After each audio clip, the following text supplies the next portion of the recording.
Students, welcome to our first lesson here on the 12th topic of the year, the smallest topic of the year, I might add, atoms. But listen, don't believe atoms. They make up everything. All right, ladies and gentlemen, let's begin this topic by doing a little activity. I would like you all to grab a piece of scrap paper. Doesn't have to be blank. It can have lines on it. Any piece of paper that you don't need. It could be something that you've written on. It doesn't matter. But if you could find a piece of paper, scrap paper, you're going to need it. So if you need to pause me to go get a piece of paper, do that now. All right, now that you're all back, we have our piece of paper. I'd like you to do an activity with this piece of paper. So listen carefully, please. Before you do anything, hear me out. Now, I'm going to assume that you all have a piece of paper that is a standard size piece of paper, 8.5 by 11 or thereabouts, okay? And I'm going to challenge you to something. And my challenge to you is this. How many times can you divide this paper in half before you can't divide it anymore? Now, don't just blurt out an answer. I want you to think about it before you give an answer. And I want to explain a little bit more about what I mean by divide. Here's what I mean. You got a piece of paper which is rectangular in shape. The first division number 1, will be to take your paper, folding it in half like a hamburger bun, and using your fingernails to crease the paper so it's a nice sharp crease. Open your paper and fold it in the opposite direction and do the same thing using only your fingernail to crease a really fine crease. You have divided this paper now in half. But what I'd like you to do is to tear the paper in half carefully, and in so doing, you will place your first division down on the table in front of you. That is one division. Then you're going to take the remaining piece, which also is in the shape of a rectangle. You're going to fold it like a hamburger bun as perfectly as you can. Crease it with your fingernails. Fold it in the opposite direction. Do the same thing, only with your fingernails. And divide it in half and put that second division on top of your first division. Now you've got 2 divisions. Are you catching on? With your remaining piece in the shape of a rectangle, fold it like a hamburger bun again. Make the crease nice and tight. Open it, flip it over the other way. Using only your fingernails, crease it again. And you're going to continue to do the same thing. This is the third division. Put that down. Repeat the process. So, how many divisions do you think you can get with a single sheet of paper? Take a moment, take several moments, pause the video, see how many you can get, and report back to me with this assignment at the end of the period in Google Classroom. Tell me how many divisions you were able to get using this process. So pause me now, take care of that activity, and then come on back.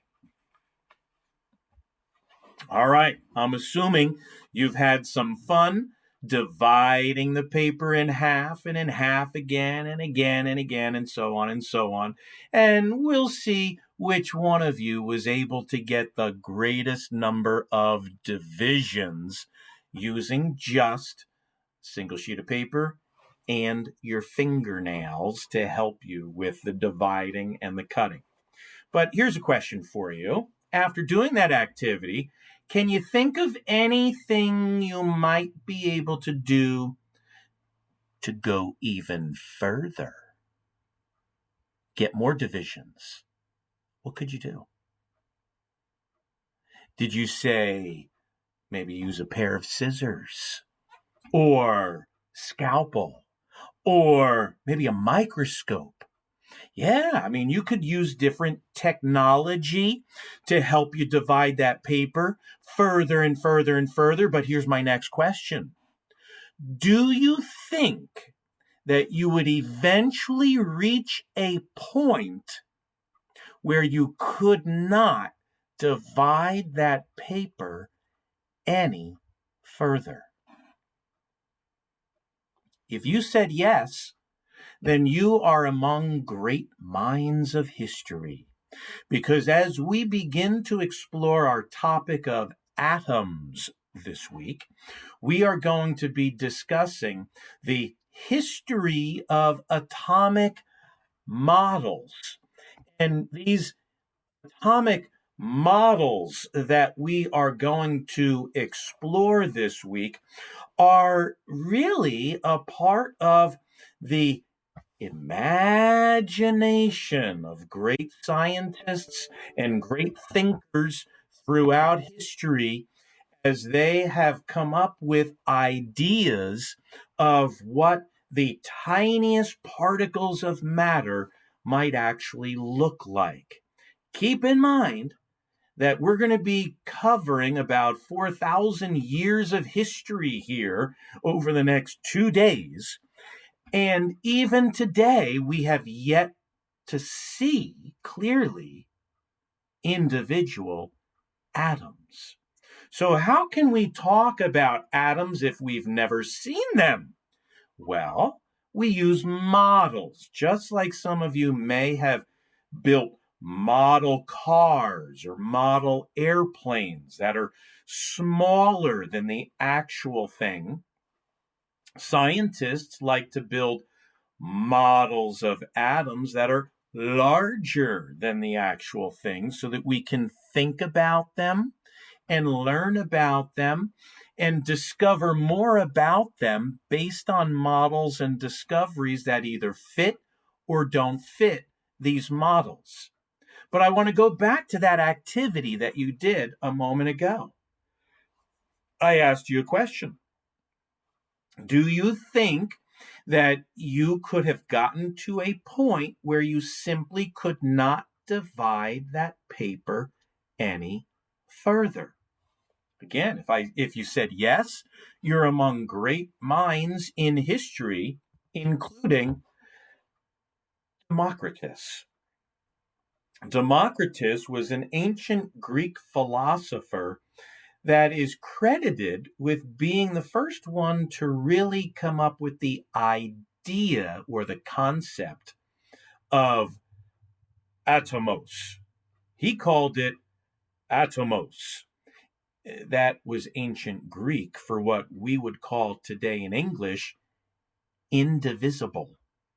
You see, Democritus believed that if you took a piece of paper and you divided it in half over and over again, he believed that eventually you would reach a point where you simply could not break down that piece of paper any further. And he called it indivisible. Of course, he didn't speak English, so he called it atomos. Now, the thing is, he did not apply that concept to just little pieces of paper. He believed that all matter in the universe, all observable matter, behaved in a similar fashion. That whether it was a hunk of gold or a piece of wood or a drop of water. No matter what it was, he believed that all matter could be divided smaller and smaller and smaller until you reached a point where you just couldn't go any further. And that was the beginning of this conceptual idea of what we call atoms. Now, he certainly didn't have the technology to do these things. His experiments, as were many of the ancient Greek philosopher scientists, they were thought experiments. And so he just rationalized using the process of logic in order to come up with these ideas. But we maintain a lot of the great ideas that these ancient Greek philosophers came up with thousands of years ago. Now, we have advanced a bit from a couple thousand years BC. And so let's jump ahead a few thousand years to our second atomic model. And before we do, let me just establish the fact that for thousands of years, the greatest minds on the planet all agreed with Democritus that all matter could be divided and divided until it reached an indivisible component called the atomos. By the way, indivisible, that is a word that you probably say every day. I pledge allegiance to the flag of the United States of America and to the republic for which it stands, one nation, under God, indivisible, which means undividable. Can't break it apart. At least that's the hope, that our nation is not divisible. Of course, history has proven otherwise with the Civil War. Thankfully, we came back together again.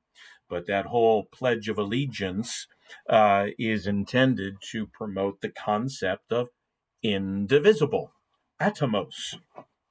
All right, so let's jump ahead a couple thousand years to our next model of an atom. And that was proposed by none other than our scientist of the week, John Dalton.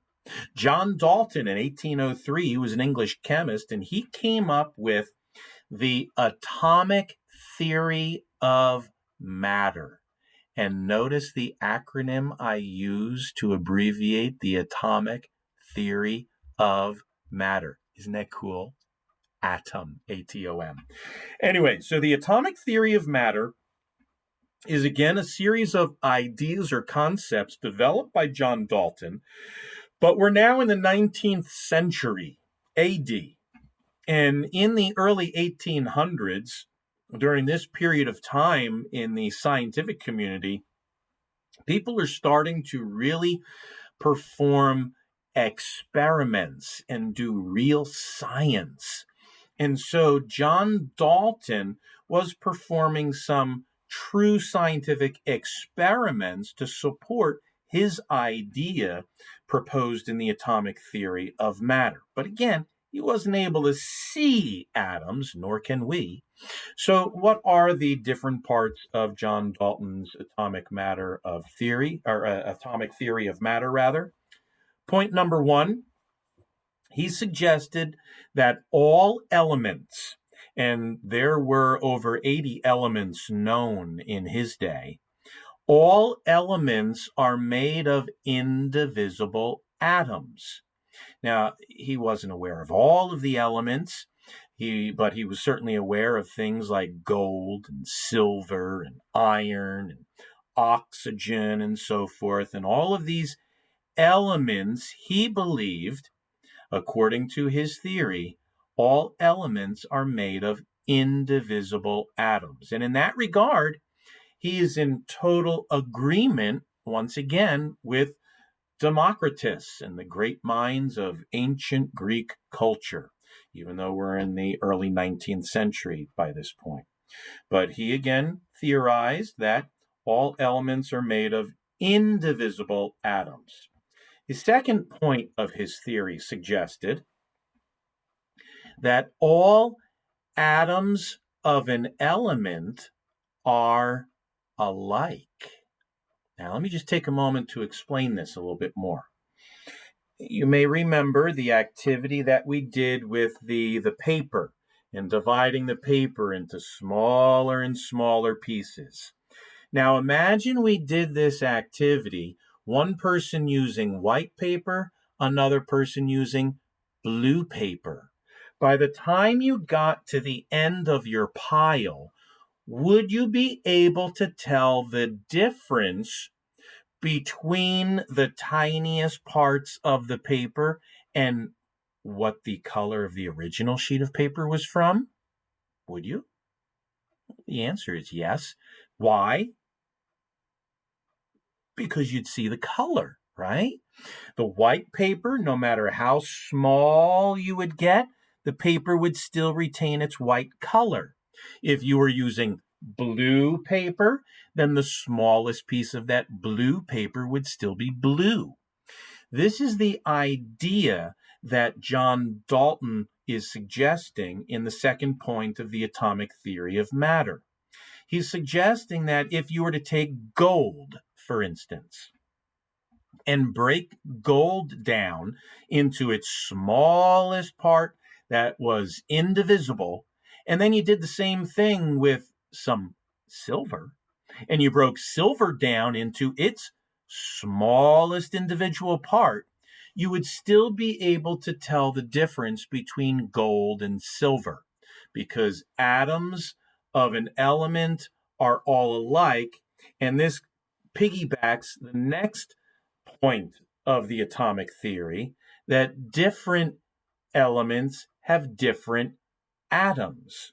So once again, all of, and we'll use blue and red here as an example, but all of the blue atoms would, or all of the, an element, the blue element, we'll say, broken apart into its smallest indivisible component called an atom, would look blue. And the red element broken down into its smallest little part called an atom would all look red. Whether this was gold and silver, or oxygen and nitrogen, or take any other element on the periodic table, which we'll be learning about in much more detail in the near future. Dalton is saying that atoms of an element are all alike, and different elements have different atoms. Oopsie, I didn't mean to do that. Golly, I'm moving atoms around here. I better watch out what I'm moving around. This could be dangerous. Playing around with atoms here during our lesson. Golly gee. Okay. Oh, that's better. Now they're all in alignment once again. So there's 3 points to the atomic theory, but as I said, there are 4 points. So what is the 4th point of Dalton's atomic theory of matter? Well, here it is.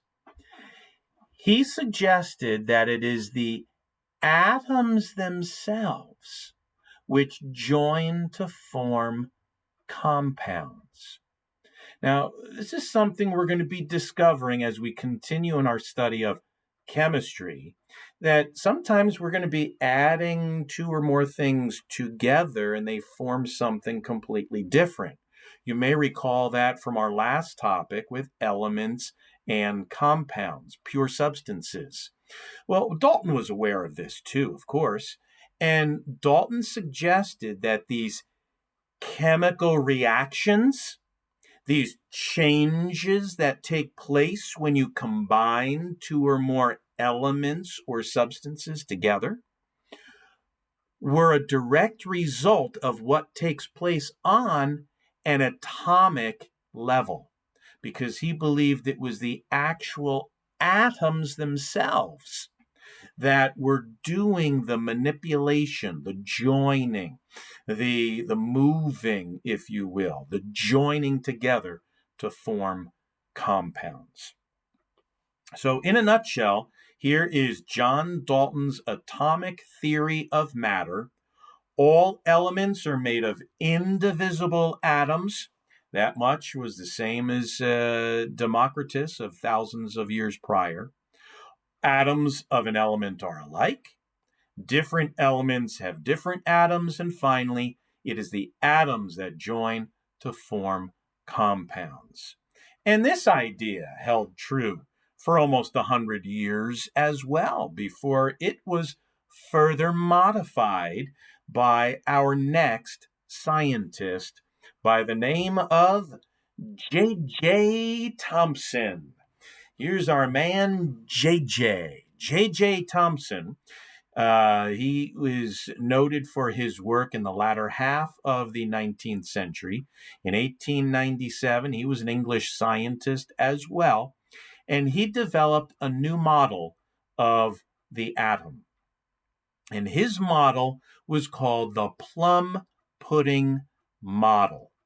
But before we go any further on this plum pudding model, I have to tell you a food story. You see, when you think of pudding, you probably have a certain image that comes to mind. Some creamy, semi-fluid substance that you eat with a spoon, vanilla pudding, chocolate pudding, butterscotch pudding. Maybe you think of rice pudding, a little bit thicker, and it's got little chunks of rice in it. But you see, J.J. Thomson was from England. And in England, pudding has a different meaning. Pudding in England is not the same as a pudding in America.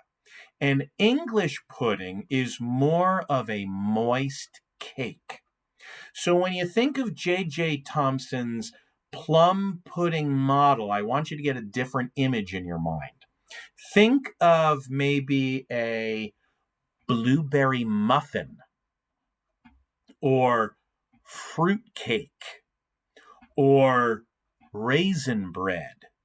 Have one of those images in your mind where the fruit, and in his case it was plum, was suspended throughout what he called the pudding, which we would call a moist cake. So when you think of the plum pudding model, again, maybe think of cutting in half a blueberry muffin and seeing blueberries suspended in the muffin itself. Because that's what JJ was envisioning with his plum pudding model. He suggested two important things here. He suggested that atoms are made of positively charged pudding. This cake that we would call, that he called pudding, was made up of positively charged material. And that scattered throughout this positive pudding were negatively charged corpuscles, he called them. Today we would call them electrons, but he called them corpuscles. And he envisioned them as plums in an English pudding. Now, as you're going through your notes here, I want you to make sure that you are also copying down in the space provided the illustration of the different models as we discuss each one. This is going to be really important, and your quiz may utilize these diagrams as well. Hint, hint. So make sure that you are copying these diagrams of the various models down. But as you're doing that, let's just talk about the importance of J.J. Thomson here for a moment. Until 1897, everybody was on board with Democritus.